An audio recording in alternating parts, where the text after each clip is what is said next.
What's up, everybody? Welcome back to Modern Commerce. Got a exciting episode, some marketing tactics for you today, some content. We're going to talk a little bit about content marketing, doing a little content marketing discussion. Myself and my beautiful, lovely co-host, Casey. How often have you been described as lovely? Not enough, John. That, I'll tell you that was right was now. that the first time? That's probably not the first time, but I mean, there's a void in my life Yeah, for like those it's kind single words. digits. It's single digits for Yeah. sure. Oh, for sure, for sure. All right. Well, we are going to get into some content marketing. Going to talk about which platforms you should actually focus on for content marketing efforts to drive qualified leads and sales into your business. Which ones you shouldn't focus on, and I don't know. We'll come up with some kind of like little hot take, little debate, how authentic you should be on these platforms. But first, we have a quick word from today's episode sponsor. Today's episode is brought to you by Reconvert, a Shopify app that will instantly help you increase your average order value. So after somebody places an order, they pay now. My orders being processed. The number one way that we have found to increase average order value is the post-purchase one-click upsell, which looks just like this. After somebody buys, you make them another offer, and if they take it, it is instantly added to their order. Best way to increase AOV. That's true, John. But it's not perfect for every brand and every customer for every brand. So one of the other tools that not very many brands are taking advantage of right now is using this confirmation page as real estate to be pitching offers here as well. People are going to be coming back to this page quite often, checking on the status for their orders, and it's a great place to be pitching them other products. It won't be a one-click upsell, but an upsell nonetheless. Great place to get extra conversions. People might reconvert even. So head on over to reconvert.io to increase your average order value today. Casey, how often do you think that like the adjectives you use, so like for example, I said lovely, I described you as lovely. Do you think the adjectives you use, like do you use different, well, like because at its core that just means like good looking, but they're like a lot of like hot, beautiful, pretty. Do you change the adjectives you use based on the person you're describing? I might not be understanding the question fully, but Like, would yeah. you describe your significant other as like hot? Like Probably. you Yeah. mean regardless of who that person is, just like certain things in my head, I'm only going to use certain words for. Is that what Right. you're? Yeah. So like you said, not a lot of people have described you as lovely because I'm like, I think there's maybe like a Mhm. specific female connotation with the word lovely. Yeah. You're man lovely, but it's No, just, I'd use other words. okay, I got a good one here for you then on that note.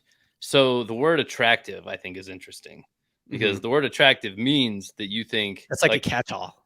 well, like to somebody, it means you think they're like they're attractive, but probably you don't actually think they are on a Huh. personal level because if you were to like, oh, she's attractive, you know what I mean? If you wouldn't say that. But if you're Really? like, oh no, she's attractive, like you'd be like, objectively, I know attractive enough, but like you would use a different word if you felt that way. You know what I That's mean? interesting. Yeah. See, I Yeah. feel like I think the opposite. If I'm saying someone's attractive, it almost means like the opposite. Like Oh wow, I think they're attractive. Like you hold that one back. I would be attracted to them. But now that you're saying that, Interesting. I'm like, no, like that's how, like if my wife was like, oh yeah, she's so cute, like we're watching a show or something like that, and she's talking about some You're like, yeah, actress, she's I'd be like, attractive. she's attractive. Yeah, that's exactly how I It's would say it. because You're like, that means other that's the people think that, objective not term. me. Yeah, yeah. I'm just saying, like, Exactly. right, objectively, of course I have eyes, but I'm not attracted to her. Have you heard the take that the word nope is when people want to tell you no, but they're also happy about it? Huh. So can you give me like a contextual example? Yeah, like hey John, did you like if you were talking to like your kid or something and they were potty training and you're like, "Did you poo poo in your pants today?" They'd be like, Nope. "Nope." Like Okay. something like that. But Yeah. you never hear somebody go like, "Well, unfortunately, nope." Like Yeah. those two That's words true. don't go back to You back. never use nope in like a, yeah, I know it's a bummer, but no, nope, there's not any. Yeah. Right. You say like no.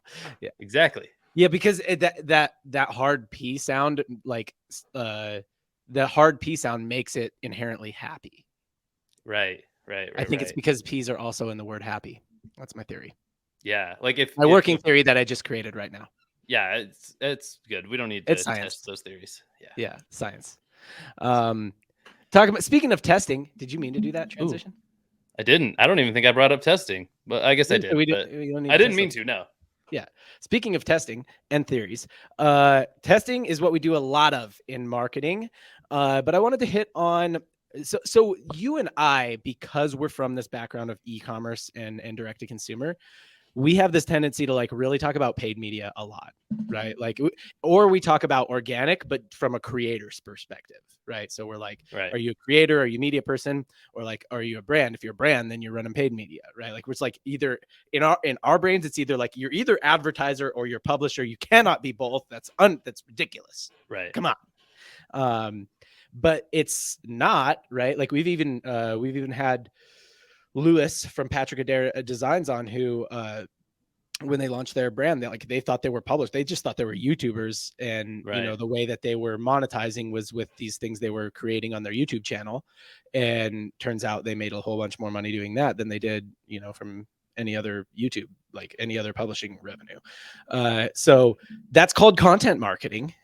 So there's this strange crossover of like there's like creator, there's marketer, and then there's content marketer, and Mm-hmm. like that's a whole vein of marketing. So we're going to talk about all the creator stuff we talk about, like social platforms and all of that stuff, how to create content that does well, but more from the perspective of like a business. If you're ooh, that was a little monster coming back. We're not going to edit it out though, because we don't edit things. We feel like we need to be genuine with our audience. So we're going to talk about it more from the perspective of a business. Nice. I can't and wait. and like if your goal is business objectives, like getting leads and sales and stuff like that, as opposed to just like getting people to look at you. So first up, I want to hit on 3 platforms that I think that you should focus on, specifically if like it's content marketing, right? So content for the purpose of getting, eyeballs, of course, but down funnel, you ultimately want those eyeballs to convert into leads, sales, customers, that kind of thing. So we got a couple, right? I'll go first and then you can go and then I'll go. Sounds good. Yeah, it's a little back and forth action. It's like a snake draft, but with only 2 people. Maybe we double team the last one. It's actually not like a snake draft. It's a back and forth. It's literally not a snake. You want to double team it? Just Maybe Eiffel, you just want to Eiffel Tower the last one, just straight. Well, the last one, I'm passionate about too. So yeah, I got you. All right. Okay, so first one, I hit on the unsexies here, but here was the thing. Like I'm thinking about content marketing. A lot of people are talking about TikTok. I mean, that's like probably like TikTok, Instagram. Those are the 2. And I think maybe also I'm a little biased because we're in e-commerce and direct to consumer, and that's where they go with it. Or they think like I think the one place that e-commerce people like accept content marketing is like, oh yeah, write blogs on our site so that we get organic traffic from Google, right? Like that's like about as far as they go usually. I'm going a different direction with it. I'm going newsletter. And the reason I'm going newsletter is because it's like such a light lift really for an e-commerce brand to launch a newsletter, because they're typically already doing email marketing, right? And there's some platforms, I mean, like some of the common email marketing platforms for e-commerce aren't really the best newsletter platforms. So if you really wanted to do it upright, you would use a different tool, but you don't have to. Like you could just, if you use Klaviyo, your e-commerce brand, you could just do it in Klaviyo. I'm trying not to be too e-commercey here, but this is something we see a lot of SaaS companies doing. There's one that we know really well. I think we've had him on the show before. Chase from Pencil.ai just got acquired. He has a newsletter. Triple Whale has Whale Mail. They have a newsletter. So a lot of SaaS companies do it, and then the other people who do it are info product people. So Cody Sanchez, who her newsletter is called Contrarian Thinking. She sells courses and info products about how to invest in like boring businesses like laundromats and self-storage units and stuff like that, right? So it works really well in info because it's like you opt in for info. And I'm not talking about like, oh yeah, you build your email list and then you sell them stuff. I'm saying, no, you're like, the newsletter is content for content's sake, right? You're actually teaching, you're either informing, educating, entertaining, or inspiring within the newsletter itself, right? Either by creating net new content or curating content. And so, yeah, like for Cody, it's, you opt into Contrarian Thinking. Contrarian Thinking is this newsletter where she talks to you about like different ideas around investing. And then, if you like it, then there's other courses where you can learn more about how to invest in these kinds of businesses and stuff like that, right? So I'm big on newsletters here. I'm bullish on newsletters. Everybody gets it, I think, except for D2C. SaaS gets it. HubSpot's got newsletters.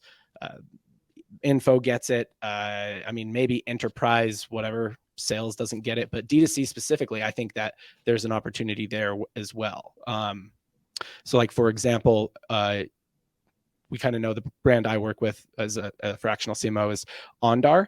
Ondar sells a lot of products that go along with your tech, right? So like phone cases and just things like that, like cases for your AirPods. So tech accessories, I think those are called. Is that a category? Tech accessories? Tech accessories. Tech accessories, right? Of course. How could I forget? You are forgiven. Yes, thank you. Tech accessories. So they've started doing stuff on Instagram. They've started doing these tech tip reels where and they're like legitimately interesting. It'll be like did you know you could do this with your iPhone? Like, did you know you could do this with your iPad? And they're like, most of them, I'm like, I know, I didn't know that. Like, and I'm not maybe like the most, like, I'm not like a tech YouTuber over here, but like, I'm pretty up to speed, and most of it's like, that's pretty cool. I didn't know you could do that. Bro, I still don't know how people just auto screen record. I know that's like a 2-click operation, and I still don't know the right. Yeah. So it's stuff like that, like where they would just post IG reels and stuff like that. Like tech tips could be a newsletter for sure. It could be a newsletter, and it works really well for something like Ondar because it's like, yeah, we sell bags that you can carry your tech in. We sell cases that go around it. Like, it's very complimentary. So the reason they like doing that content is because they're like, oh, it attracts iPhone users, and iPhone users typically like will buy nicer cases because they have nicer devices. And that's like a large portion of they make Android stuff, but a large portion of their users are iPhone. So yeah, or iOS in general. So yeah, newsletter works all across the board. I mean, if you want to see some SaaS examples, I said some earlier, Triple Whale, HubSpot, Pencil.ai. If you want to see some info examples, Cody Sanchez is a good one. I'm sure there's like so many more. Thomas Frank is a good one. Yeah, like they have a newsletter that's just a newsletter for, content. Casey, I monologued there. That was dirty dog. You caught me monologuing. Yeah, anything to say? Sure did. Well, I think there are some reasons why maybe D2C doesn't quite get the newsletter play quite as much. Yeah. You talked about info for a second, and I think inherently there's something about like info in particular that comes to mind. Info to info. Yeah. Yeah. Well, like, hey, do you like to read? Like, I mean, just yeah. Do you already want information? How about you buy more information? Yes. Right. Like I could, and this will come up. Not spoiler alert, but like this will come up. You could have the same media essentially, or the same piece of media across different mediums in just different forms, like natural to that environment, and it's going to attract different people, even though the content technically is the same. Like there are going to be some people who are just hard out on reading. That's a barrier they're not crossing. And other people, that's their preferred method, and those two people, again, we aren't talking on an individual basis, but in the broad, like sweeping generalizations type of like demographics type of way, those people have meaningful differences, like as to who they are as an avatar to you. So yeah, right. I mean, again, if you're that info brand, newsletter makes a lot of sense. And maybe there's something there that I can't quite triangulate with the D2C type of thing, because I do think there's something a lot more reactive and impulsive to D2C buying. And I wouldn't say that subscribing and reading to reading a newsletter is like especially reactive and impulsive decision making. I think about it more like this, and that's why D2C doesn't do it. And I think there's a whole topic around why direct to consumer and e-commerce brands are they're so behind in the world of content marketing. And maybe there's like certain niches where they're not so behind, like maybe pet or like whatever, but like many of them are so behind in the world of content marketing. If you look at literally any other industry, agency, like most of the leads come from content marketing, usually. SaaS, info, like all of the other ones really lean pretty heavily into content marketing. And D2C, they kind of are like, oh yeah, like we hire some guy from Fiverr to write blog posts for us, and that helps us get more organic traffic from Google, right? It's very transactional, and I get it because it's like they sell hard goods, so they have these like tight unit economics, so everything about it is very much like very transactional. Yeah. But I think that's a miss. It's honestly a miss early on. And that early on, you have to be transactional. You have to get a good ROI from your marketing. If you're $1 million, $2 million under brand, yeah, I mean, even 5 million or under brand. But a lot of the ones that I think break through later, 25 million, 50 million type brands are the ones that start like building brand in a meaningful way. And content marketing is a pretty good way to build brand in a meaningful way. And I think newsletters are. So that's what I mean, is that it's kind of like, it's an extension, right? That a tech tips newsletter isn't going to sell Ondar products, but it's a pretty good place to like put an Ondar advertisement. And if you own it, you don't have to pay for that advertisement, So Right. it's just, I think it's like kind of a natural way to kind of like build your own platform instead of having to rent them all the time. Yeah. And this just hit me too. But one of the reasons why I guess I would agree that there's probably an opportunity there for D2C brands to start their own newsletter and kind of get into that medium more is because there's kind of a course correction of the times from medium to medium. If you think back, 10, maybe even 15 years ago, like what was your Facebook feed? It was largely something you curated, right? Yep. And your email inbox was, it was just filled with whatever, and you already developed that skill super quick because email had been around longer, how to avoid emails. You just don't even see them. The emails you don't actually want to open and read. They don't even exist to you anymore. You scroll right past them. You don't notice them and you don't think about them after you close that app. But your Facebook feed was something that you had a lot more control over. You saw more particular stuff like for you. So you kind of gave everything more of a chance, and you could extend that to other social media too. But now we know that like certain reach and certain interests, things like that, are throttled in the algorithm so that there's kind of a different balance going on between those things. And maybe an equalizing effect is what I mean. Like you don't just automatically your feed is a little unexpected now on social platforms, I would say. And there's more of a let's just swipe through this stuff, similar to how 10 years ago or so you would just scroll right past a ton of headlines or subject lines in your inbox and not even see them. I think we've kind of evolved to that level on other platforms as well. So now, like, because of just the amount of volume on all those other platforms and how so many brands did abandon or never start that email newsletter type of route, maybe that means that there's an opportunity there. I don't know. That was a long thought, but yeah. I mean, I think that like maybe a good way to go about this if you're an e-com brand is think about like, if a newsletter existed about this, then I might advertise on it because they would probably have my audience, even if it wasn't like directly related to my product, right? Whatever it is, you have a weight loss product, you have like you don't have to start a newsletter about weight loss, but like who's your main core? Because there's a lot of different people that weight loss is relevant to. Like some weight loss products really like their target demo is like, men who travel a lot. Like we actually worked with a fitness product that like that was one of the main buyers was men who travel a lot because they could travel with it. Whereas some are like women, in their late 20s to mid 40s who have like kind of had a child or like they've just, put on weight. Wine moms. Wine moms, right? So it's like, who would have your audience? What if there was a newsletter that had your audience? Who would it be? Like maybe even look into advertising on newsletters and then be like, oh, okay, now start that one, right? Like, or it doesn't have to be a direct replica, but like start something that is content that your audience would be interested in. And I guess part of the reason I'm saying this is that I think a lot of times when people think content marketing, they really think like, oh, it's very top of funnel. And then eventually people are going to buy and that's why they don't invest in it. But I'm like, well, think like a media person. A media person is like, anytime I create any content anywhere, I would like to make at least a little money on it, right? Like even if I make most of my money doing something else, I would like to make some money on it. And the reason I like newsletters is because they monetize really well pretty quickly, right? So as you're building that newsletter, you can use programmatic things like live intent to place ads in it. You can use partner tools to like partner with other newsletters and refer subscribers to them and, for a payout or whatever, and have an exchange where you do the same or something like that. Right. So like they monetize really well, like pretty early on. And that's actually, I think, a main tenet of like our next one as well. Right. Yeah. So for this next example, I'll be able to speak a little bit more from experience. And I can even tie it into the newsletter too. So the next example we have here is podcasting, which obviously we are podcasters. If you're We're listening to big this, podcasters. Yeah. you know that. Yeah, Grain of salt. We're definitely biased towards this medium. for sure. For sure. And yeah, for a long time, even I would say. Yeah. But similar to a newsletter, there are things that are similar to it. And I think that's why we have them filed under these categories, this category of platforms you should focus on.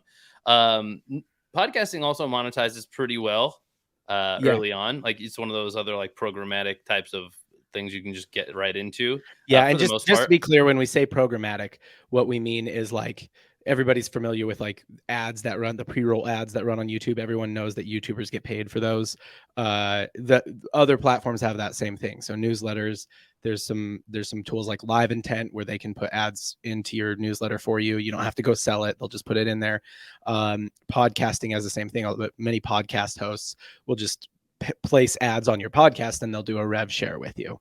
And on podcasting specifically, the payout, that like pay per download, is it's much higher than it is on many, and like much higher than Google AdSense or the YouTube pre-roll, much higher than a lot of other ways that like content creators can be making money. So that's kind of what we mean when we say that it monetizes quite well, even just for growing the podcast. Right, right. Even early on, similar to the newsletter, Yeah. also similar to the newsletter, at least in my thoughts, uh, because it is something that I'm doing more nowadays. It's kind of a hack for creating content for across Yes. other platforms as well. Yeah. So actually, on our sports podcast, we just launched a new newsletter Yep. and a pseudo new podcast. It's kind of another podcast we're doing from the same podcast feed, Right. which we are planning on separating, but not quite there on that end yet.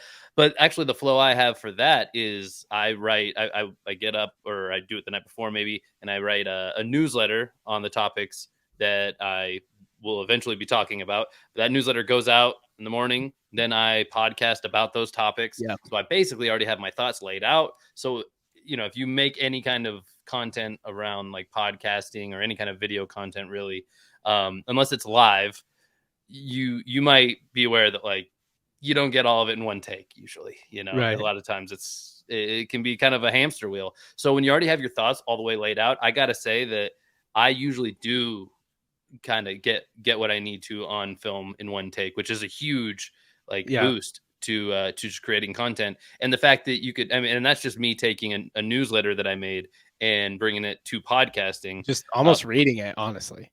Right, exactly. And then from there, I could take that stuff I said on a podcast, and I could, tidy that up into a graphic and post it on Instagram, Yeah. or I could just take a video if I'm shooting it, doing a video podcast. I could just clip it out, put it on Instagram or Twitter or whatever. Or I could just take like a quote that I liked that I said. Maybe I just said something a particular way, that I'm like that. I Yeah. nailed it with that. I can go and I can put that on Twitter, because that's kind of more like a Twitter native type of piece of content. Yeah. So there's a lot of things you do. And I started with that newsletter as the example just to try to tie it into your last example. But you Yeah. could skip that whole thing entirely. A lot of Which is what we people. mostly do. Yeah. Right. That's true. Yeah. A lot of people, they just show up to a podcast and they're ready to talk. And I would say that, if you're all doing it in one shot and you're doing like a long form podcast, not every single word you say you're going to love, but there's going to be a lot of opportunities within an hour long piece of content where you can grab some of those snippets for whatever, whether it's text based, image based, video based, whatever it may be. Yeah. You're going to have a lot of options for what you can grab and tweak and repurpose for other formats on different platforms. So it's got a lot of splinterability. I will put it this way: in 30 minutes of discussion based podcast, you create a ton of content. Like verbally, you've said a lot at that point. So again, like it's I mean, from a practical standpoint, you could use an AI tool. There's one called Summarize. I think it's a Google Chrome plugin. There's Opus. There's like different ones that'll transcribe YouTube videos or whatever.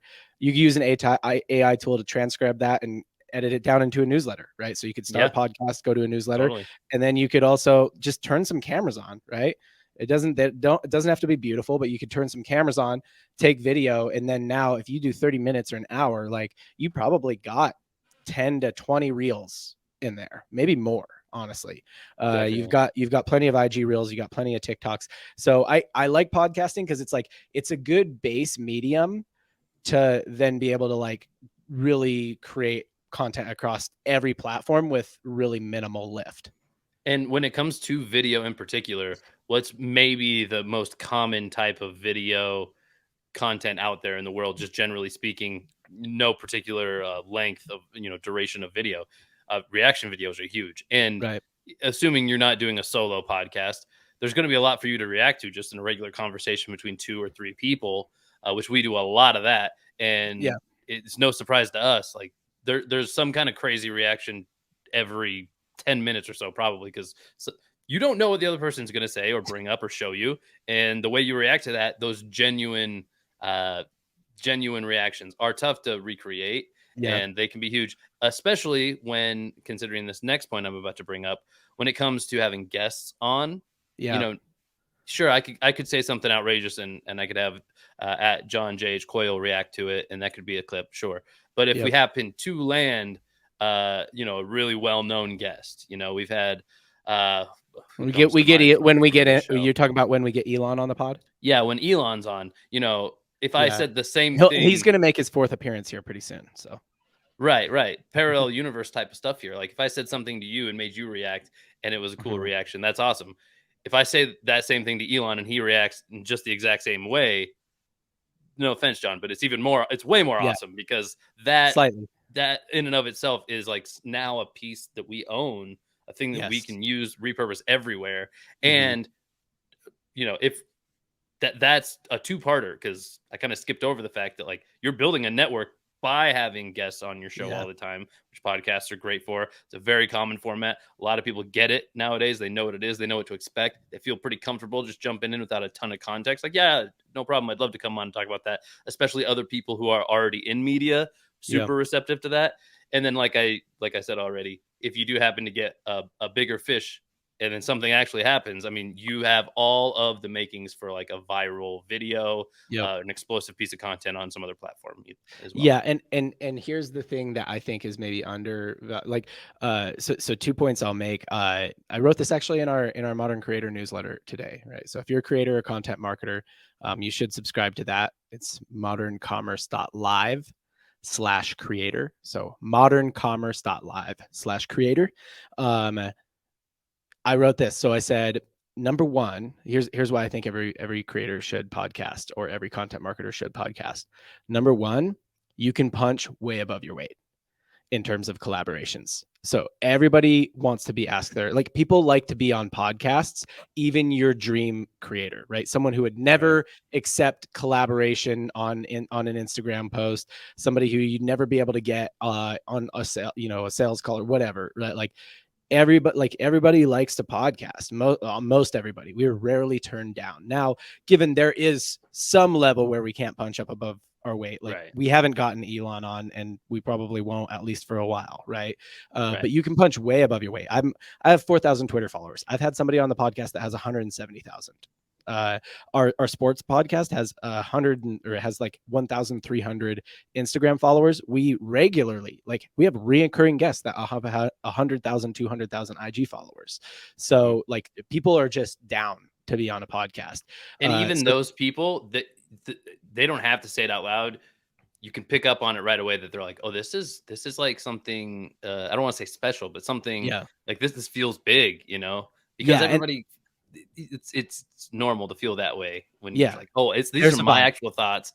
It might be, we do it live, so that's part of it too. Yeah. But it's something separate from curating an Instagram feed and making graphics. There's a vibe created when you get into long form conversations with people. Like there's a bond, right? Like, like they say one of the things that bonds friends together is like shared experiences, and like specifically shared like meaningful experiences. Conversation is a big one, and it's kind of a lost art. Like not a lot of people have conversations every day like that are meaningful in any way.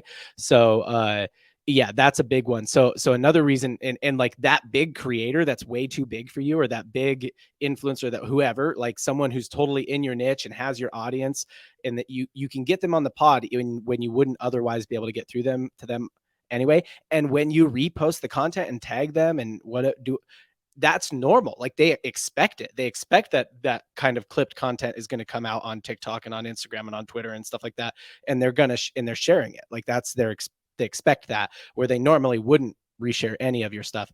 Another hack here, and this is what we did with the agency, is have your ideal customers on your podcast. Now, there's a whole world of podcast funnel now where it's like they try and have people on the podcast just so they can sell them. Don't get that crazy. And especially if you're, a D2C e-commerce marketer, or, obviously you can't have customers on your podcast one by one. But yeah, have ideal customers or collaborators, right? So if you're e-commerce brand, who would you love to do a product collaboration with, or a cross promotion with? Whether it's an influencer or whether it's another brand, have someone from there on your pod. If you're a SaaS tool, have someone from, a really big key client account on your podcast. If you're an info marketer, have someone who has your audience, a good person that you would love to have promote you on your pod. Pretty easily, it's just an easy way to make a good intro, and then like that person's kind of in your circle now. So that's a big one. That's kind of how we grew the agency, honestly. Yeah, definitely podcasting has made a difference in our podcasting careers. Yes.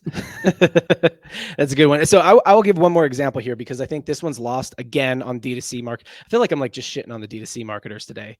The e-commerce brands they're just not heavy in content marketing. So let me give you another example here. I'm going to use Ondar again. I gave you the example of like an idea of a tech tips newsletter. We don't do that, by the way.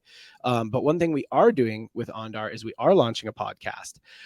So Ondar specifically uses a lot of brand ambassadors. So people who aren't fully influencers, they have small followings, but they love the product and they want to get a commission for posting about the product. And they also have some influencers. So with Ondar, we're actually creating a podcast where we bring big influencers from different platforms on. So our first episode, we've got, someone from TikTok, a TikToker who has like 800,000 followers on. And we just talked to them about being a creator on that platform and how to grow and different things like that. Just stuff that will attract more brand ambassadors. So two things there. One, we're attracting this is both things in action right here. So we're attracting brand ambassadors, and those are exponential people, right? Because those people buy some stuff from us, but they also sell to 2 or 3 other people. So those are exponential audience members, and again, we're not selling Ondar. We're not sitting there talking about Ondar. We're talking about what they're interested in. And 2, it also allows us this medium to reach out to some of the influencers and social media creators that we would really love to work with, without having to be like, hey, what are your prices? Because that's normally what you have to ask them to reach out to them if you're an e-commerce brand. Where we can just ask them like, hey, we have this podcast about, being a creator and growing a following and stuff like that. We would love for you to be on it. And then they're coming to the Ondar headquarters and recording this podcast with us. That's kind of brought to you by Ondar. And now we have a relationship with them, on the marketing team. Oh. So yeah, when you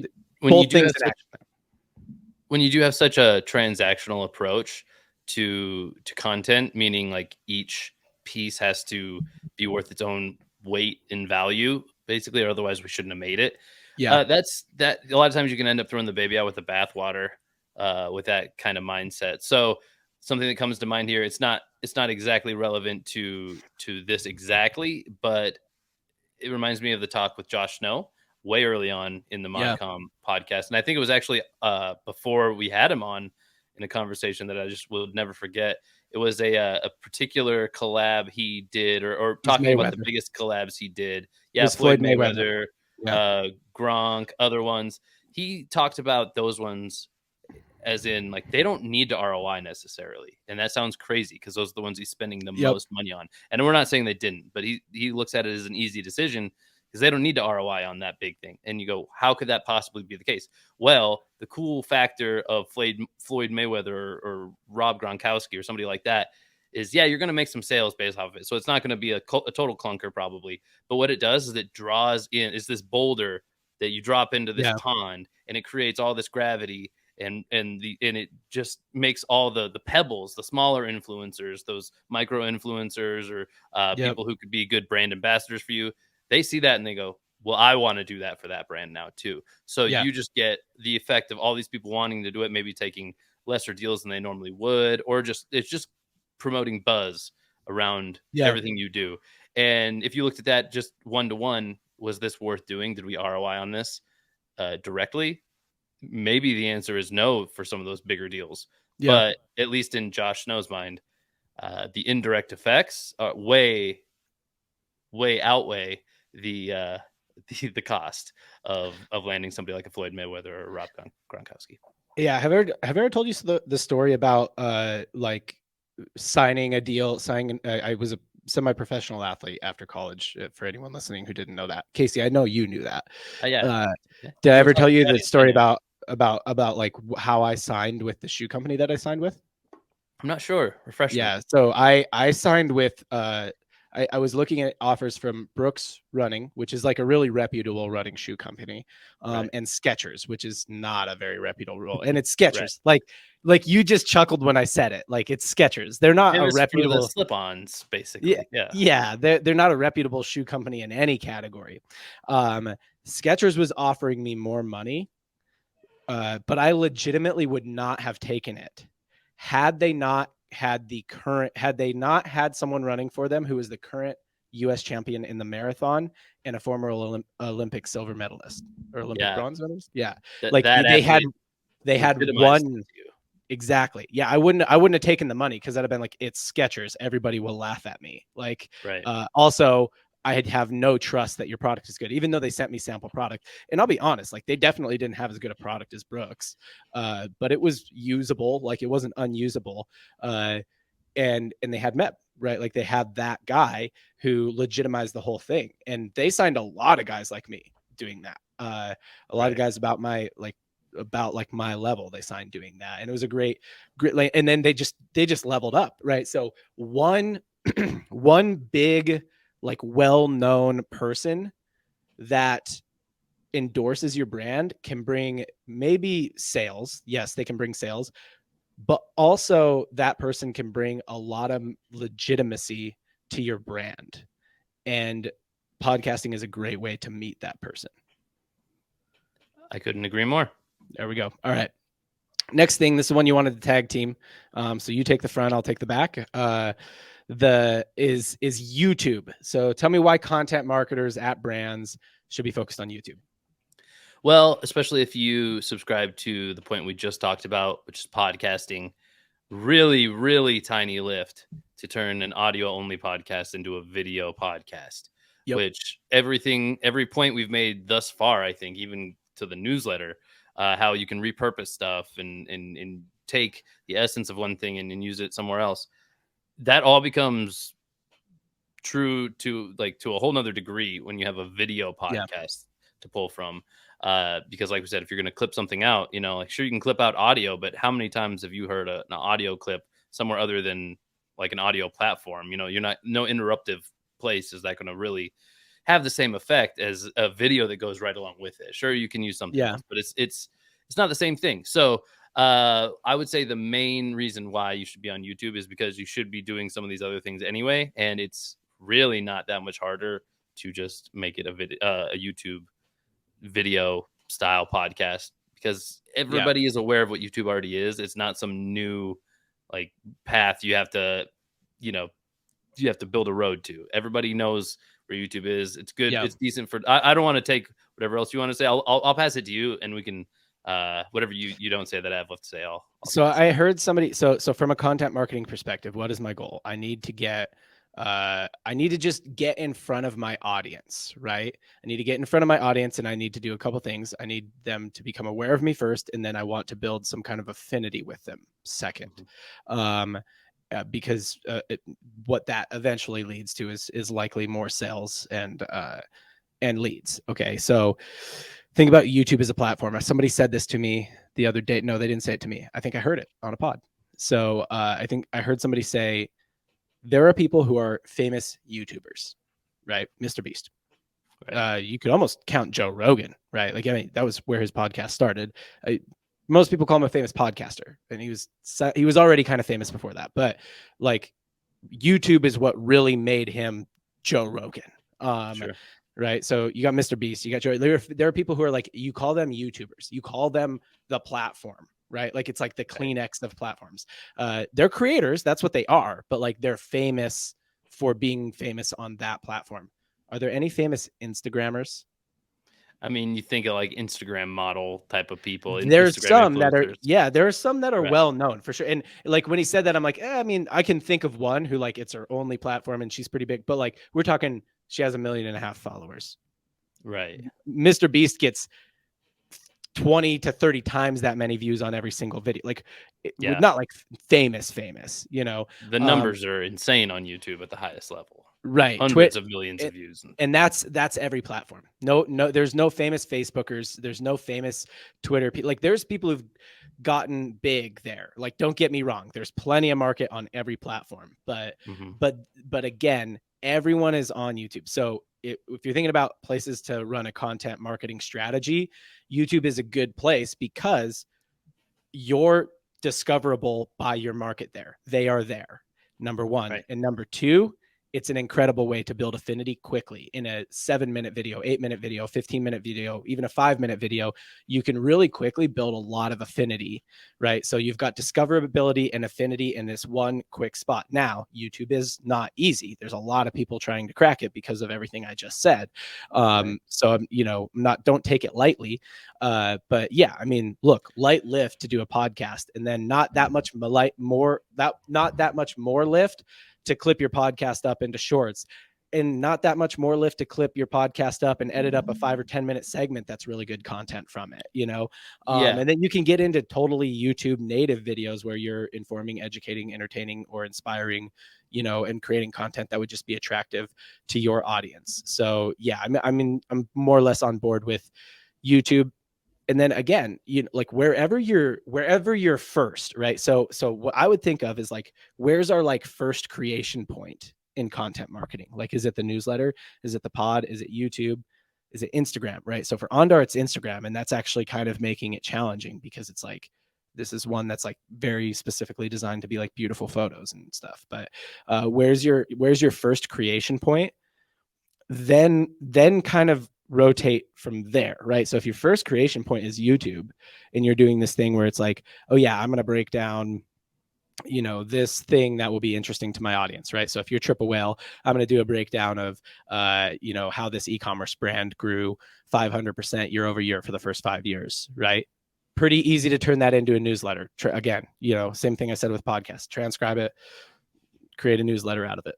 Pretty easy to like extend it even into a podcast, right? Or just put it on the audio. You can put it on the audio platforms, and it's not the best. It's not meant for it, but it's there, right? Right. So yeah, I mean, I think that's kind of like my wrap up to this whole thing is like find what's your first creation point, and then how does it like branch into the other creation points?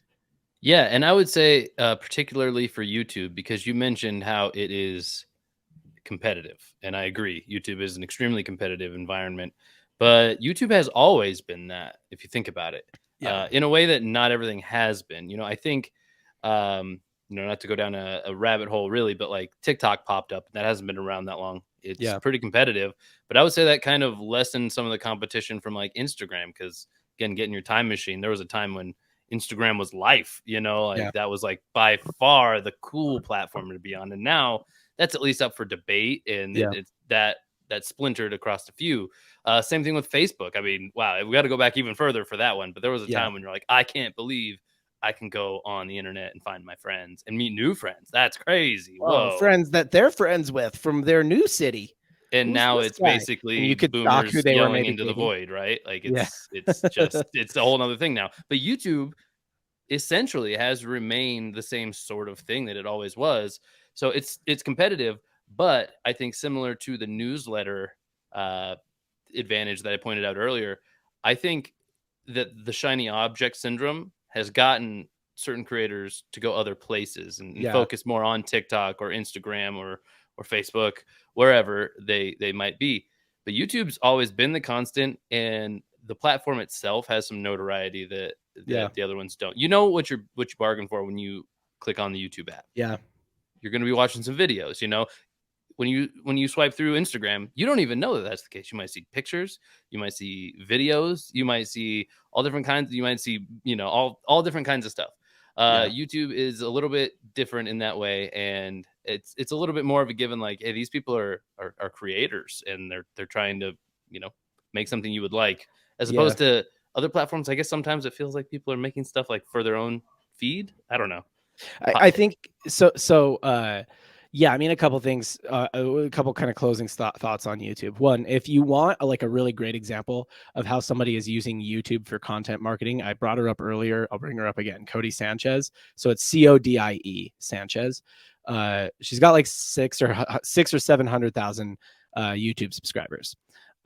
She does not. I mean, I think she probably gets money from AdSense, but she doesn't sell, she doesn't do brand deals. She doesn't do anything like that. She just promotes. It's a cycle, like the YouTube newsletter cycle, right? So she creates YouTube videos and she promotes her newsletter in the YouTube videos, and then on her newsletter she sells her products, right? Like, and the newsletter, it's content in and of itself, right? And then she just has advertising spots for her products, or she naturally brings them up where they make sense, right? And that's the cycle. YouTube is discovery, newsletter is discovery and affinity, newsletter is continued affinity and monetization. And it's like a really good, simple content marketing cycle. Now she does it on all the platforms, TikTok, Instagram, all of them, but it's, it's just a really good cycle of content marketing that's simple, and it's really executable for any business, even if you're a physical product business. And it's visible, right? So you can see other companies that are doing this. It can work with podcasting too, right? So it can be audio to newsletter, and you can make the audio YouTube. But like, YouTube is already, they're there and it's active. A lot of times you're between people's ears when you're podcasting, so they can't actively do something. Yeah. Last point I had was, don't underestimate the power that YouTube, when people go there, they also are more aware they might be signing up for a longer experience. Yes. Yeah. So you can do so much more affinity building in an hour-long video than you're ever likely to do in a 60-second TikTok. Yeah. And the last thing I was going to say is most platforms don't have the balance between discovery and audience ownership down very well on a social level. Now, ultimately, you want to own your audience on an email list or a text list or something like that. But for example, TikTok, your follower count matters very little, right? It's all a content meritocracy, where you could have 1,000 followers and get a video that has 1 million views. You could have 1 million followers and have a video that has 1,000 views. Stuff like that doesn't really happen on YouTube, right? Like, if you got 1 million subscribers, every video is going to do decently well. But if you only have 1,000 subscribers, you still have a shot to have a video that pops off and does really well, right? So they've kind of got that meritocracy between, if you make great content as a small creator, it can really pop off and you can get a lot of discovery. And once you've built that audience as a large creator, we're going to go ahead and make sure we show it to plenty of your audience, and maybe some videos will still do better than others, but they're not going to just ignore the fact that you've built an audience. Yeah, definitely. All right. Should we move into a couple content marketing platforms that we don't think you should focus on as much? Sure, man. I'm into it. Hopefully we have less to talk about on these, because we're don't do that. Yeah. Look, and let me put a big disclaimer on this. I actually think in an ideal world, you do content marketing on every platform. But I'm going to give specific examples of here's where I think you shouldn't focus on this. Here's the situation where I think you shouldn't focus on this platform. And that might largely be based on where I see people focusing on that platform when they shouldn't be. So the first one I'm going to call out is Instagram. And there's a plethora of reasons with Instagram. Now, look, again, not saying Instagram is a bad flat platform, not saying ignore it, but here's a couple things about Instagram. One, it is it's on the other side of TikTok in terms of discovery, right? There are some discovery elements, but a lot of the features of Instagram, like stories, photo posts, things like that, they're really very specifically meant to just be seen by your audience, right? So it's more of a closed environment. It's also a notoriously it's notoriously bad at paying creators, right? So if you start to build on YouTube and that's your kind of discovery mechanism for your content marketing, you're going to make a little money on the way in. Now, look, the main way you're going to make money is still going to be your selling your products, but you're actually going to get a little bit of that YouTube money on the way in, which is nice. Instagram doesn't do that. It does not monetize. Like, it's all discovery, and it's already like not a great discovery platform. So the reason I see a lot of brands focusing on Instagram, and again, this doesn't happen as much as in info, or if it does, it's secondary. Like Cody Sanchez does have a big Instagram following. I'm bringing her up a lot. There's other examples too, but like she does have a big Instagram following, but it wasn't, I don't think it was her first place, right? Like it was like, oh, I started doing that once I had some other stuff going. It gets the first and primary attention a lot of the time in e-commerce, and usually it's because the e-commerce brand is running ads on Instagram and Facebook already, and so then they start to just do organic on Instagram and Facebook, so that like their profile looks legitimate, and that's fine. But putting forth an actual content marketing effort and making your profile look legitimate are two different things. You can legitimize your profile without having to put forth like a legitimate, like a big content marketing effort. So yeah, I mean, Instagram, I'm going to say it's like, rarely would I say that should be like the first platform you should be pushing your content marketing efforts on, no matter what kind of business it is. Yeah, I think the devil is in the details on this one. Can you, yeah, like maybe give me an example where you think I'm wrong. Well, I was just going to agree with you first, but sure, I can do that. But first, to agree with you a little bit more, Yeah. I think it's particularly the way that this is framed and the way it's phrased, right? Like, Yeah. Content marketing efforts, right? Yeah. Again, like you said, in a perfect world, you're hitting on all cylinders. You're everywhere. Every platform, you're doing everything perfectly right.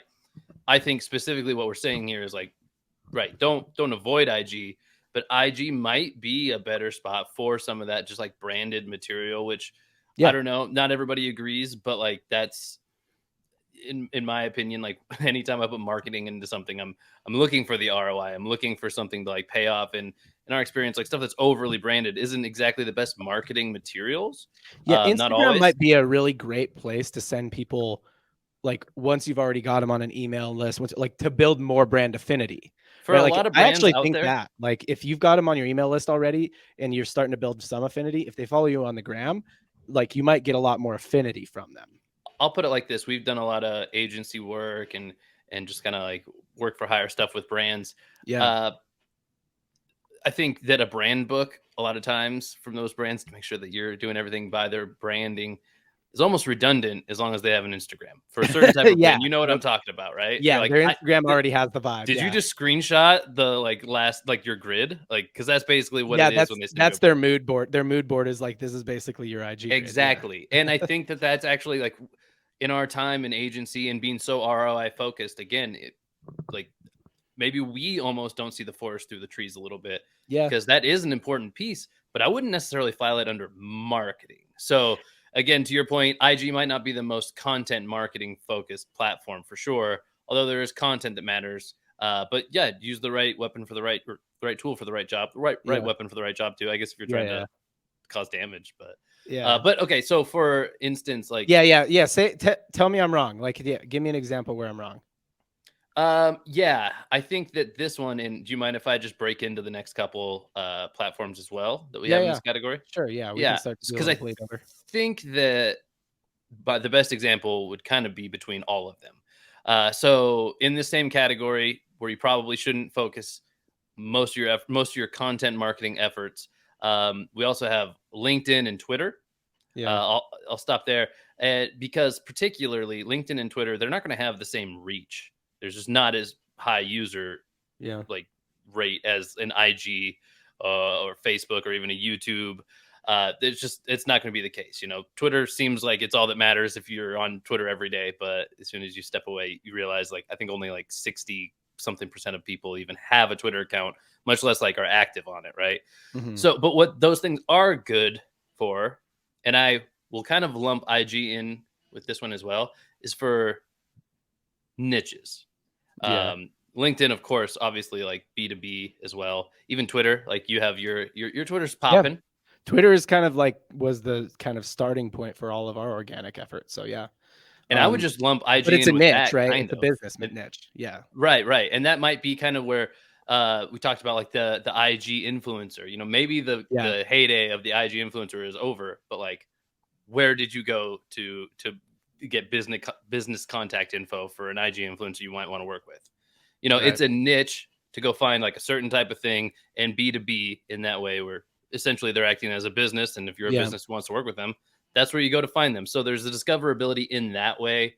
But yeah, again, not exactly, that's not really content marketing, but it is still signaling out to like potential partnerships. So I guess Yeah. that's the closest I can get. Yeah, now thinking about it, okay, so if I'm going to try and contradict myself here, um, I think maybe if you were selling something in the travel, like something to consumers, so let's say e-commerce brand, or some kind of travel brand, right? Like, I mean, maybe even like like an Expedia or something like that. Instagram might make sense. .com. Yeah, Instagram might make sense then, right? Because it's pretty big in the travel niche. A lot of those IG lifestyle influencers are doing a lot of travel. So if you have kind of like a travel marketing page, like a travel page where you're just like, it could be a sourced page where you're pulling a lot of stuff from other creators so that you're growing that way and stuff like that. And like it could be kind of like an Expedia sponsored sort of travel page or something like that. I could see that doing okay in being a worthwhile content marketing effort if the lift was light. We also know somebody who in cannabis, because you can't a lot of times advertise in cannabis or in THC, and I think you can, CBD and cannabis, it's gotten lighter. But when he was building, he basically just like started an IG meme page and grew it massive, and then most of those people didn't buy, right? But like some of them did, right? But it was just so big that the law of large numbers allowed him to actually make it a legitimate sales channel. So yeah, I mean, I think there's certainly exceptions to the rule. Another one that I just thought of, and kind of going along the Ondar example here, is like, if we are going to do this podcast that kind of appeals to creators, I think that, clipping it up into IG reels might be a big part of it, because a lot of the creators, a lot of the brand ambassadors that drive a lot of results for us are Instagrammers, right? And they're not big, but they're driving 2-3 sales every time they post, right? So if we can double, triple, quadruple the number of them that we have, then that's big. So like taking that podcast, clipping it up into Instagram, and reaching more brand ambassador creator type people actually could be like a pretty worthwhile effort. But the initial like net new content effort actually happens somewhere else. Yeah. Yeah. I And agree with you. yeah, and to your point, sorry, I need to like give you a second to talk, I guess, but to your point on Twitter and LinkedIn, I'm gonna group Twitter, LinkedIn, and TikTok all together and this is the grouping. They're worthwhile platforms to focus on if they fit for you, right? So YouTube, podcasting, newsletter, I can pretty much recommend that to everybody. Another one I could pretty much recommend to everybody would be blog, right? Like actually just creating online written content for, to try and get organic traffic. I can't say that I would recommend like, launching a content marketing effort on Twitter or LinkedIn to every brand. Like most e-commerce brands, not going to be highly relevant to you. Now, however, if you are DraftKings or a sports brand, or if you're selling something in the crypto space, or if you're B2B, then Twitter and LinkedIn are actually pretty worthwhile platforms, and maybe even ones you should look at before YouTube even. Um, in that space. If you're super mass market, or like your audience is like really viral in nature, right? So CBD, like, CBD or cannabis would work on TikTok, right? Where it's like, yeah, you can get a lot of massive reach with funny videos, for that audience, funny videos for stoners, on TikTok. And yeah, like, so that actually might be more worthwhile for you than YouTube to start. So those three, it's like, I can't recommend them for everybody, but in some cases, I would almost recommend them even more than some of our other ones. I don't think I'd recommend anything over a newsletter for anybody. Like that's like kind of A1, what I think everybody should be doing. But Yep. yeah, like for certain brands, LinkedIn, Twitter, or TikTok could be a bigger initiative than YouTube. Uh, just simply because it might be easier for you to get traction there faster. I agree with you, John. And I'm going to elevate this now to the next level where maybe we won't agree Elevate so it. much. We will see. Put it in the elevator. Um, our last topic of the day, and I think just for context, in my mind, this falls outside of content marketing proper into like all content. I don't Okay. know if that's how Yeah, you yeah. understood this prompt. But the question that we'll be talking about is how quote unquote authentic should you be on social media? We have it in quotes because I think wrapped up in this is like, does it have to be actual authenticity or could it be kind of perceived authenticity? Right. Right. I think we all kind of know what that would mean, but like catering to your base maybe might be a good Yeah. way to like kind Catering to of. the bases, it would be the political terminology, right? And I'll go out on a ledge first so that because I know that I can say whatever, and even if you needed to like do mental gymnastics to like take another point of view, you That's would true. Yeah. just for I'm the really content. I'm really good at arguing for the content. Yeah, it's one of your best talents, John, For the content. for the content. All right, so I'm going to take the stance that by by that definition I just said, I think you should be authentic. Or maybe I mean yes and no. Okay. You should be Hot take. authentic.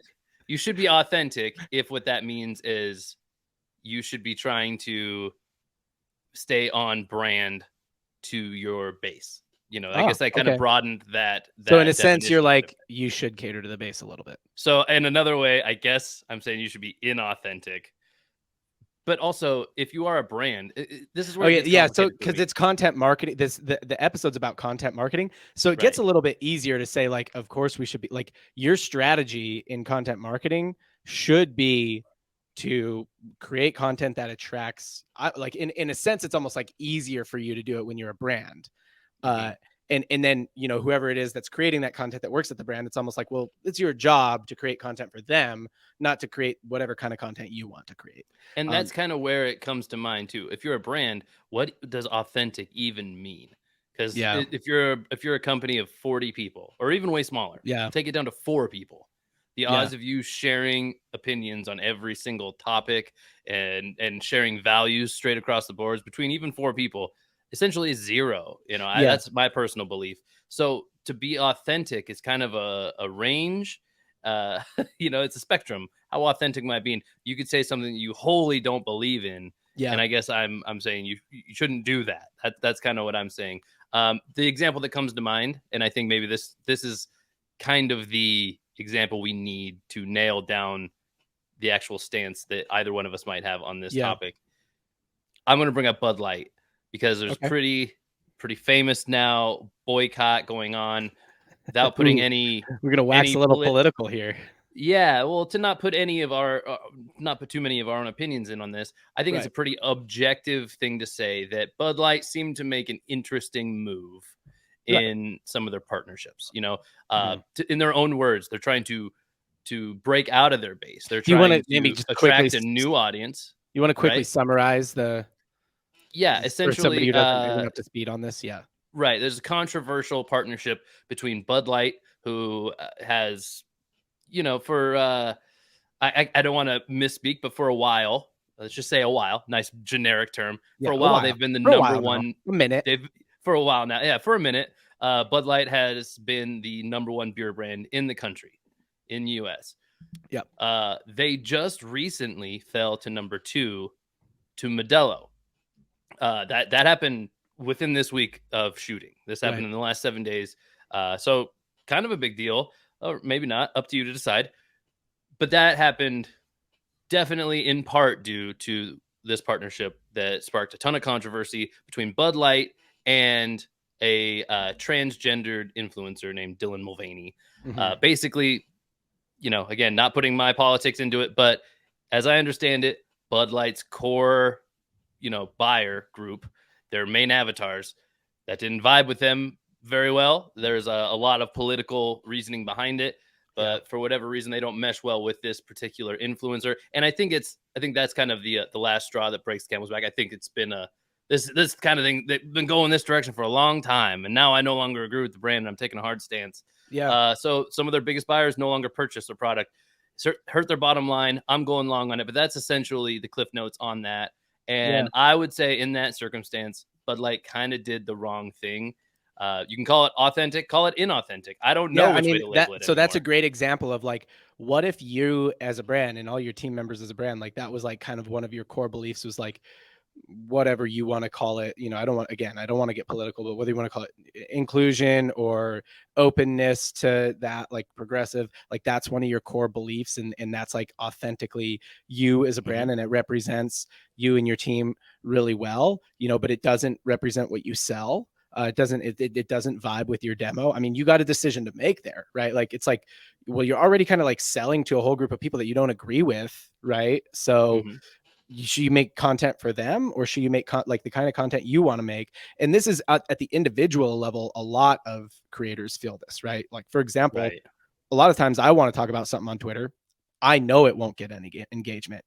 I don't really want to talk about morning routines, but I know it will get engagement because people freaking love that shit. So yeah, I mean, I get, like, that's what I mean when I say authenticity, is like sometimes it's a degree off. Like, all right, I got to talk about this other stupid morning routine thing because people love that, instead of talking about like something I think is really important, but just people find kind of boring. Um, Right.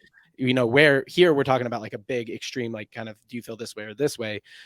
So yeah, I mean, I guess that's kind of comes back to the core question, is how authentic should you be? Right. And I guess you've given me a pretty good definition of commodities in the past, and just kind of different business models. And so is Bud Light, if you're Bud Light, you have to ask yourself, are you the brand that's going to try to you make a beer and you try to sell this beer to as many people as possible? Yeah. That's What's one your way to look business at it. objectives? And Yeah. that might seem obvious. That might be like, duh, that's just good business. Why wouldn't you try to sell the most as possible? Well, at a certain level, it gets more complicated than that.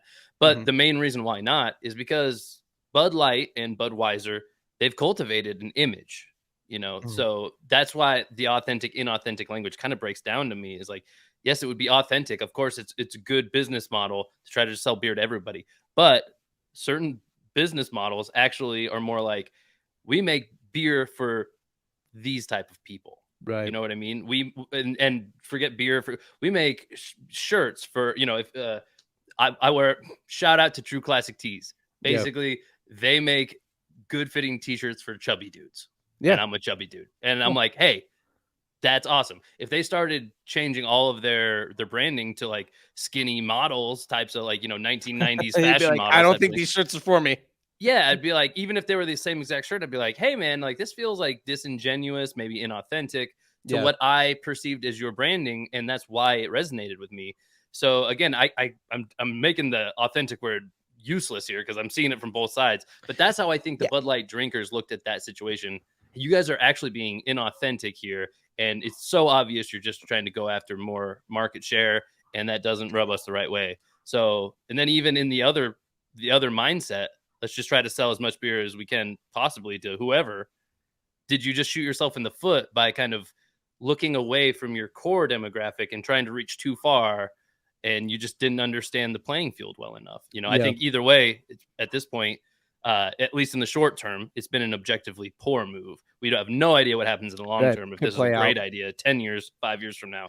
But in the short term, it has hurt them with both their core base and their bottom line. They are not, in fact, selling more beer to more people. Well, so this is okay. So we're gonna move off the Bud Light thing, but I do want to say this. No, we're not. No, I'm just Yeah. kidding. Uh, I do want to say this. Bud Light's a publicly traded company. A publicly traded company's primary responsibilities is to its shareholders. That's like the technical, like, it's a law, right? Legally, their primary responsibilities are to their shareholders, not to whatever interests or core values they have as a company. If they But you had, can still have if strategies you within could have a that. strategy. So authenticity for a publicly traded company is, what is going to be the best thing for our shareholders, and that is going to be, whatever is the best thing for our top line, bottom line, right? Or whatever is going to make our stock price go up. And look, it could have been a risk. You can take risks. So they might have thought like, hey, look, we're going to try this, and we think it's going to be a popular move. Even if it's unpopular with some people, it's going to get any bad publicity is good. Any publicity is good publicity, and this is going to Yeah. get us publicity, and this will make our stock price go up. They could have thought that. That could have been a play. And I'm not knocking any marketer who tries something, right? Like I'm good with testing, right? Majority of the time, that simple math is accurate too. I mean, Right. Yeah. Any publicity is good. So I'm not knocking any marketer who tries something and takes a risk, especially if that risk was signed off on. Right.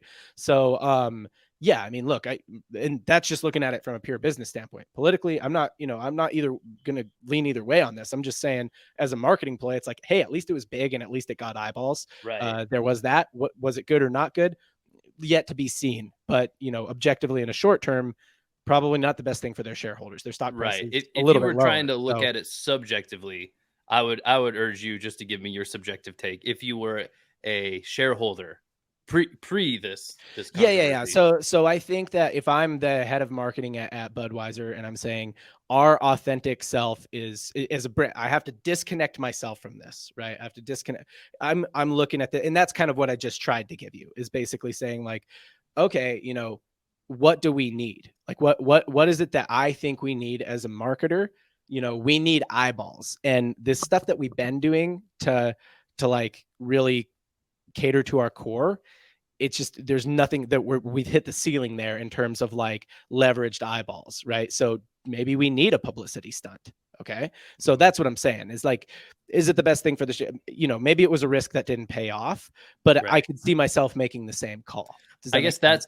that was the distinction I was looking for, though, is you're still speaking from like if you were the marketing manager, Mm-hmm. managing person, the CMO there, but like, yeah, well, you have control over the situation. If you're just some minor shareholder, it's easier to say, hey, what were you guys even thinking? Right. I Like, think and it this is. I affected. think it is easy, but I think I just see it. I'm like, oh, it's a publicity stunt. Right. Maybe it didn't pay Right. off, but Right.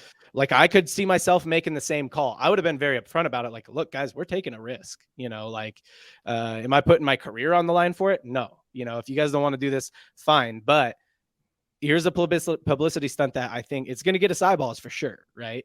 So, yeah, like that's what I mean is I think that I'm not necessarily, I think it's easy to just say like, oh, obviously you offended your core and your beer sales are going to go down. And I'm like, yeah, I mean, but look, I could see myself making the play if it's like, we need eyeballs and eyeballs will make the stock price go up.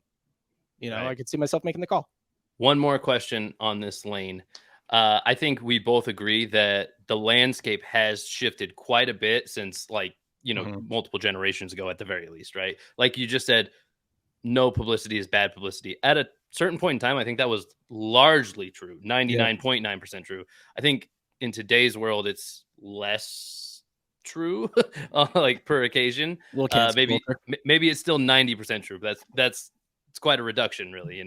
Um, Yeah, to a well, degree. I always wonder when people, this is my question. Let me frame it yeah, for you at least.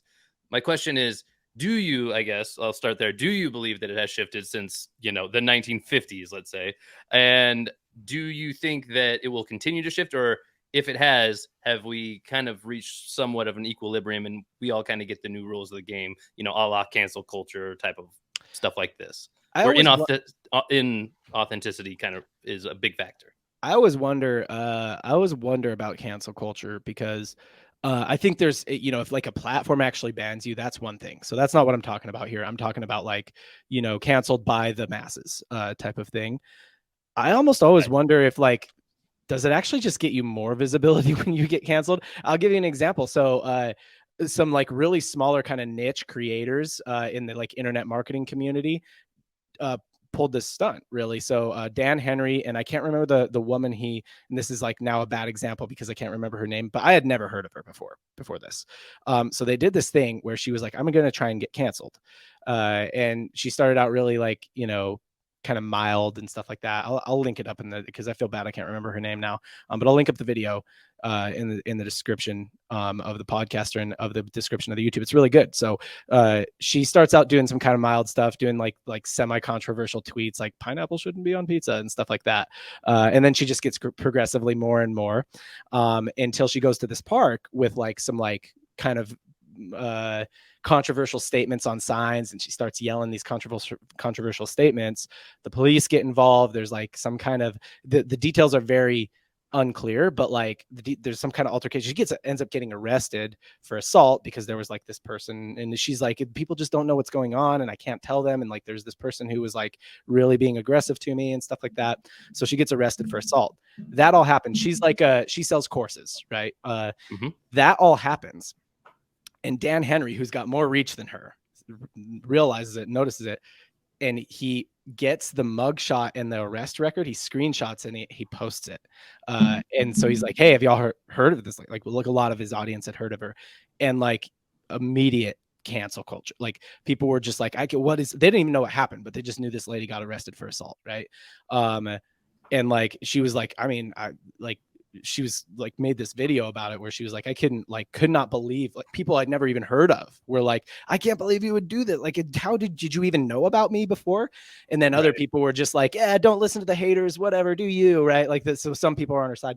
Uh, Turns out the whole thing was a stunt. She did not get arrested. They photoshopped it. They did all of that. Like, she was basically seeing like, you guys had no context. Look how easy it is to get canceled, right? Mm-hmm. I see that and I'm like, yeah, look, emotionally, that was probably really difficult to deal with all that negative feedback.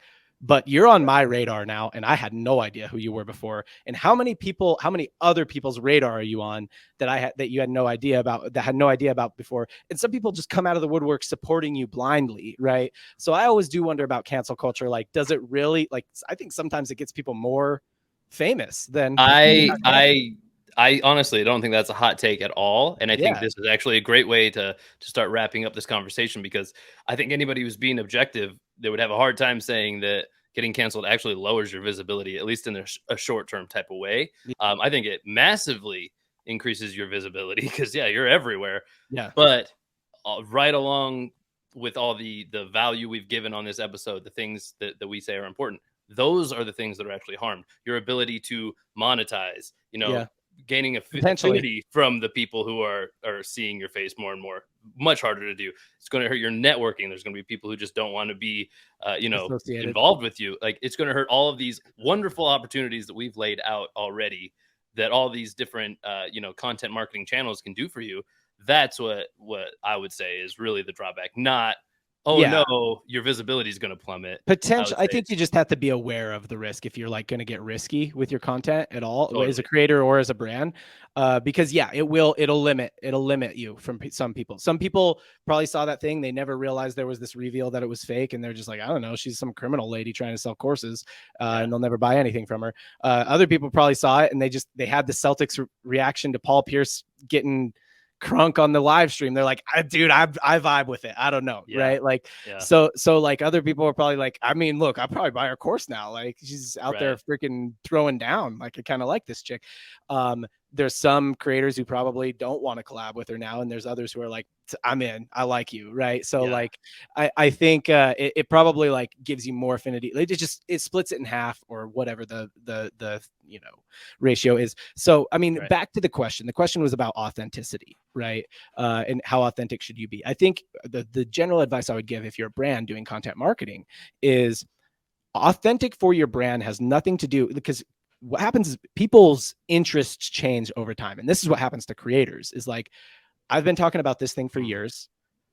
I'm no longer interested in that thing. My interests have changed, and now that content feels inauthentic to me. And Right? now there's That's a happened. fork in the road. What authentic could even mean? Right. That, but for my audience, that's what they want to hear me talk about. Right. Right. So, but as a brand, it's like, that's not what it is. Like, all the interests of all the marketing team and the people at the company could change. For the most part, the advice I would give you as a brand is like, it's not your interests. It's not, what you authentically believe. Like, it's bigger than you. It's this brand, and the brand is kind of really defined by what the audience thinks, what's authentic to the audience, right? Like, that's who Right. you have to make the content for. And that's what I would say most of the time. Now, look, can you take a big shot and try and do a publicity stunt and go against the audience? Sure, you could try. Yeah. It's your call. But I think that's kind of the big difference between a brand doing content marketing and creators, where it's like, this is a me thing, and now me is no longer this, but you guys all Right. see me as this. Yeah. I guess my last my final statement on this, and then I'll let you go ahead and wrap us up. Would be that this is all a spectrum, regardless of whatever you want to label it as. Authentic, inauthentic, on brand, off brand, all different kinds of things, like true to you, whatever.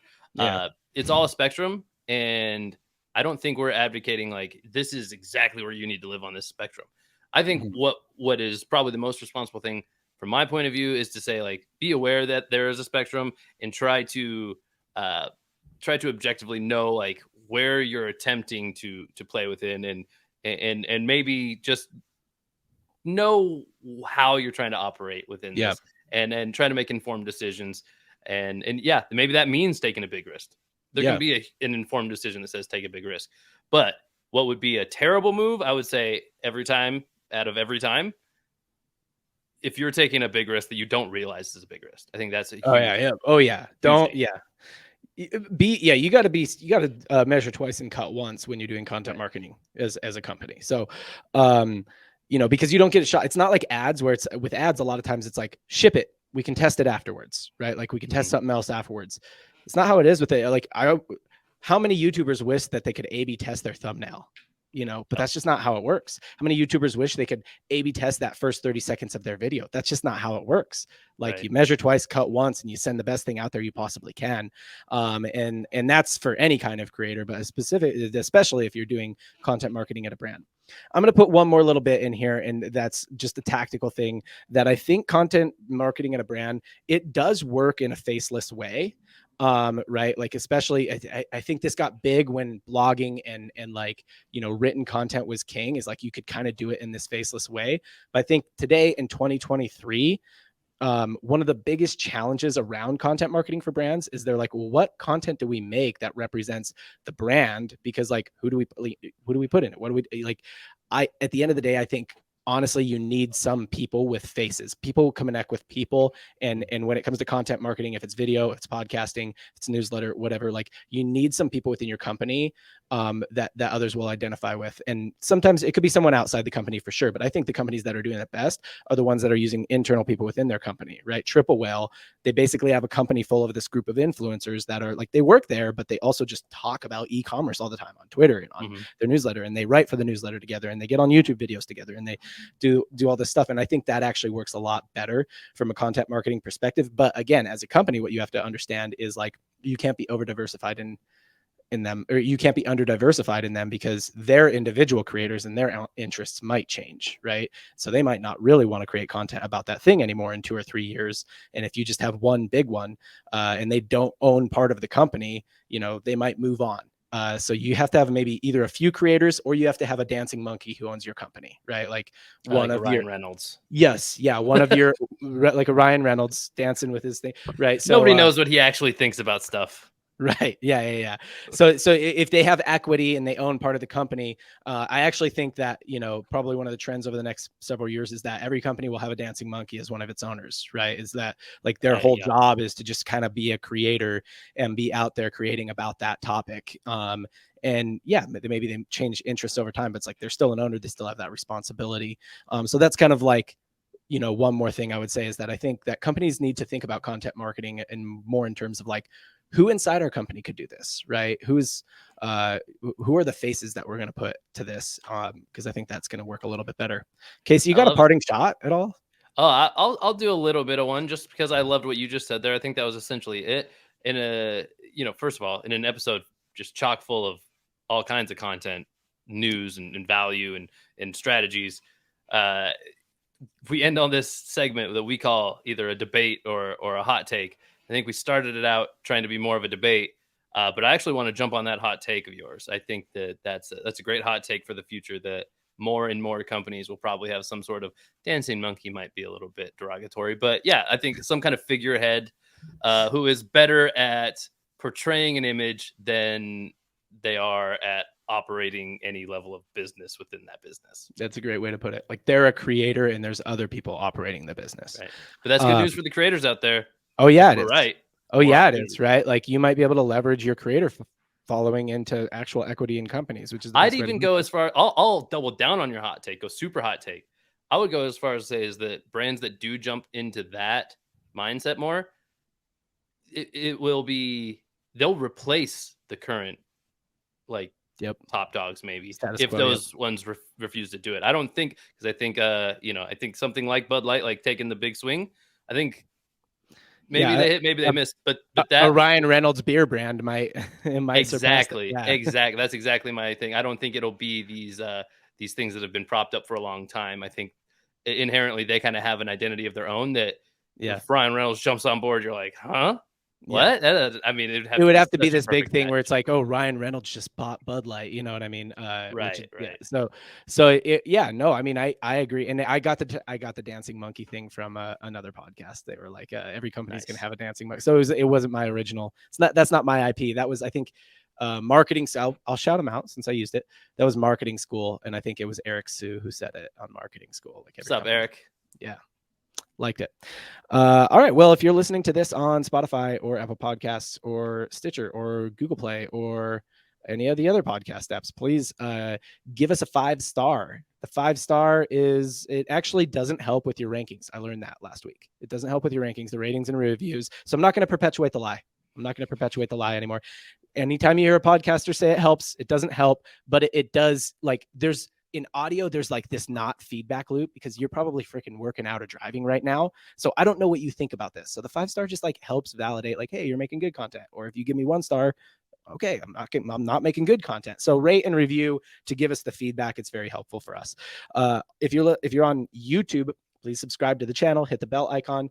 We're going to be dropping episodes, probably 2-3 times a week. So lots of content, lots of the sweet content. Casey, anything else? That content nectar. Love it. The juicy content. Ooh, I love it. I don't think we can end better than this. So I'll just part ways with the audience by saying goodbye. Bye.